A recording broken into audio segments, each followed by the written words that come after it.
ये है talks news network और आप देख रहे हैं पॉलिटॉक्स, राजनीति का कच्चा चिट्ठा।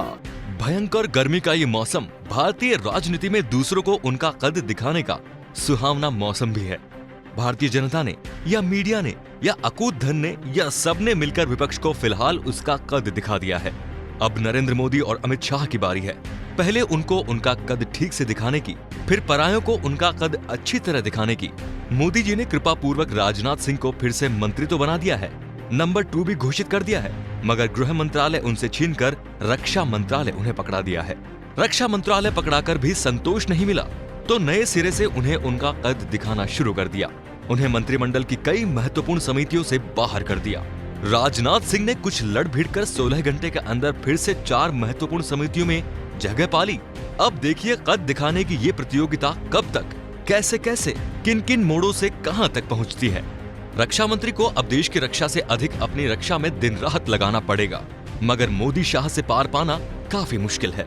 लगता है राजनाथ सिंह के भी मार्गदर्शक मंडल में जाने के शुभ दिन आ गए, या ज्यादा से ज्यादा राज्यपाल या छोटा मगर मोटा मंत्री बनकर रहने के दिन आ गए। समझो कि राजनाथ के तो अच्छे दिन अब आ ही गए। बधाई और शुभकामनाएं लेने के दिन आ गए। नितिन गडकरी भी सोच में पड़ गए हों तो कोई आश्चर्य नहीं। और अभी तो मोदी शाह मिलकर दूसरों को निपटा रहे हैं। बीजेपी की परंपरा के अनुसार इन दोनों में से कब कौन किसे आडवाणी जोशी बना देगा कुछ पता नहीं। वैसे परंपरा तो गुरु को गुड़ बनाकर खुद को शक्कर साबित करने की है। उधर मालेगांव धमाकों की आरोपी साध्वी प्रज्ञा सिंह ठाकुर के अदालत को अंगूठा दिखाने के भी दिन आ गए हैं। जब देखो तब जज साहब को अपना कद दिखाने में व्यस्त रहती है। मालेगांव कांड में आरोपित है तो क्या सांसद तो हैं, नाथूराम गोडसे की भक्त तो हैं। जज साहब बार बार कहते हैं मैडम जी कृपया अदालत में हाजिर हो जाया कीजिए। उधर उनकी देशभक्ति स्वयं सिद्ध है तो वे क्यों हाजिर हों। साध्वी प्रज्ञा सिंह ठाकुर कभी अस्पताल में भर्ती होकर अपनी हालत नाजुक बताती हैं और ऐन पेशी के दिन अस्पताल से बाहर आकर महाराणा प्रताप जयंती पर महाराणा को श्रद्धांजलि देने के लिए फिटफाट हो जाती हैं। कभी दौड़ती दिखती हैं, कभी व्हील चेयर पर बैठी नजर आती हैं। बहरूपा है, धर्म, आतंकवाद, राजनीति की त्रिवेणी है।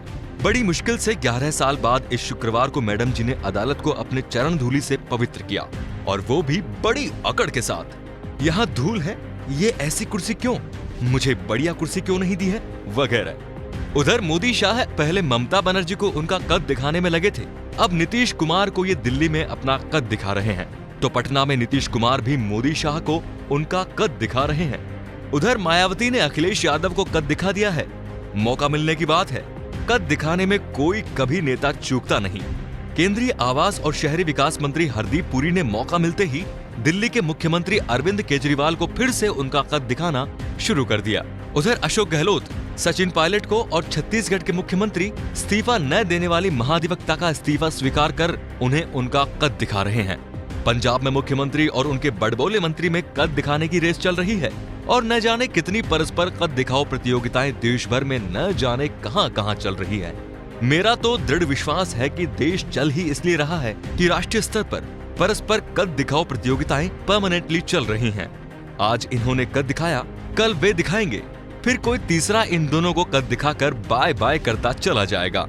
पुलिस वाले रोज ठेले वाले को ठेला तोड़कर उसे 4 बैंत मारकर उसका कद दिखाते हैं, तो शहर का गुंडा मंत्री बनकर पुलिस वालों को उनका कद दिखा जाता है। अफसर मौका पाकर क्लर्क को तो कद दिखाता ही रहता है। क्लर्क का दांव भी अगर चल गया तो वो अफसर को चुल्लू भर पानी में डूबने का अवसर भी नहीं देता।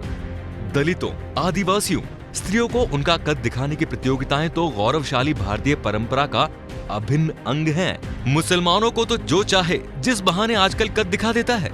कथित संत सरकार को अपना कद दिखाते हैं, उधर ऊपर से इशारा आता है हैंड्स अप, तो अपना कद देख चुप लगा जाते हैं।